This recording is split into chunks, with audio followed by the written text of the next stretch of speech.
Hey friends, this is the Miss Wolfie from our half-acre homestead, and I'm going to descale my wood stove kettle.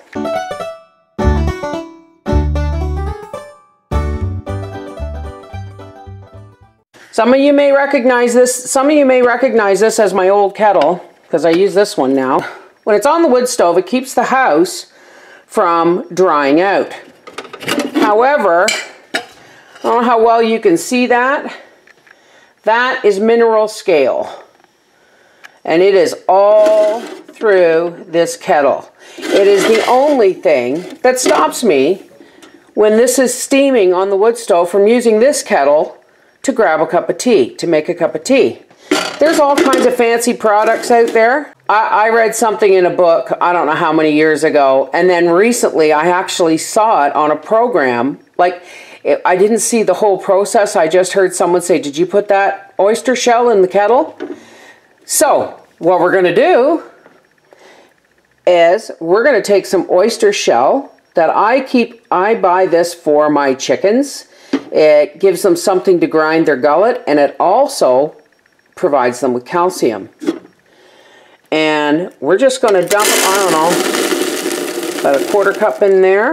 And we're going to add some water. Now, I've heard that if you boil oyster shell in a kettle like this, it will descale it. Let's put this on to boil. We'll see what happens when this is done.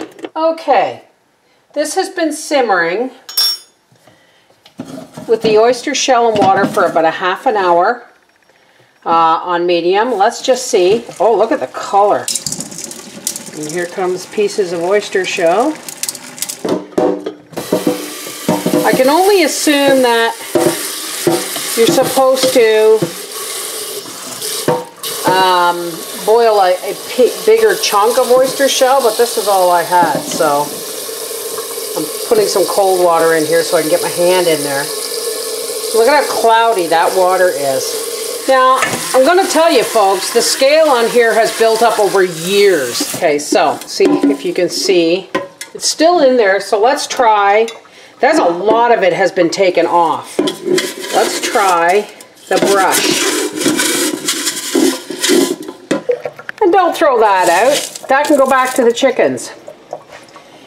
However, it did get, you can see the metal right by the spout there. It did take a lot of the scale, but this isn't going to do the job. So, plan B. All right.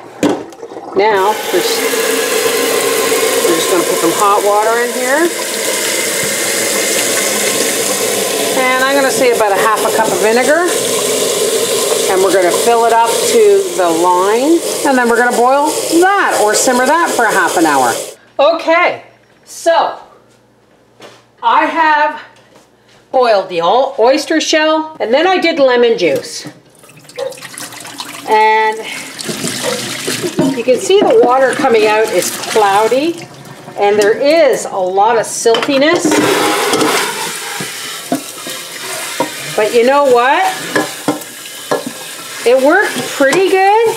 It didn't take all of it out, but it actually took quite a bit. Maybe boiling oyster shell or vinegar water will work on less scale. I don't know. It worked, but it didn't completely work, but then my kettle was really badly coated. So I'm going to leave this one up to you guys to try. Take care. God bless.